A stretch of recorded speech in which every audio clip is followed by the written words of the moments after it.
নবীজি বলছে যদি কেউ ক্ষমা চাওয়ার পরে কোনো কেউ যদি ক্ষমা না করে, সেজন্য আমি নবীর সুপারিশ আশা না করে। খুব মারাত্মক কথা কিন্তু। সেজন্য নবীজি বলছেন, হে আমার উম্মত, যা জামিলা হয়েছে, যার সাথে হয়েছে, তুমি ক্ষমা করে দাও, তুমি ক্ষমা করে দাও।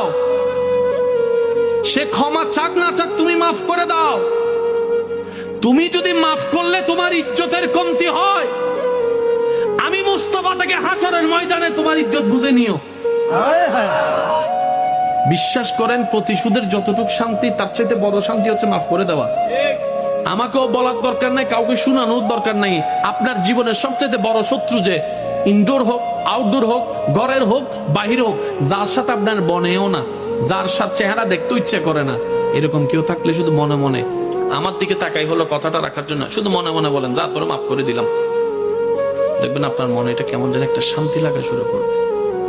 বিশ্বাস করেন ভাই, রাগ, হিংসা, অহংকার এগুলো শয়তানের জিনিস। এগুলা নিয়ে কেউ শান্তিতে থাকতে পারে নাই। হারালেই জিতা যায় না, হারালেই অনেকে আছে কই মামলা করছে, আমি কি হারবো নাকি? দরকার হলে 10 খানি যা জমি আছে এগুলো সব বিক্রি করে দিব, তারপরও জিতে লাগবে। আপনি 10 খানি জায়গা শেষ করে আপনি জিতে গেলেন, এবার আপনার আছে কি? এবার আপনার ছেলে মেয়েরাই তো আপনার 14 গোষ্ঠী দোয়াই ফেলবে। বাস্তব যেটা সেটা বলেন না রে ভাইয়া। তো সেজন্য আল্লাহর ওয়াস্তে নবীর সুন্নত হচ্ছে জীবনের শান্তিতে থাকার সবচাইতে গুড ওয়ে। আল্লাহ পাক আমাদের সবাইকে বুঝার তৌফিক দেন।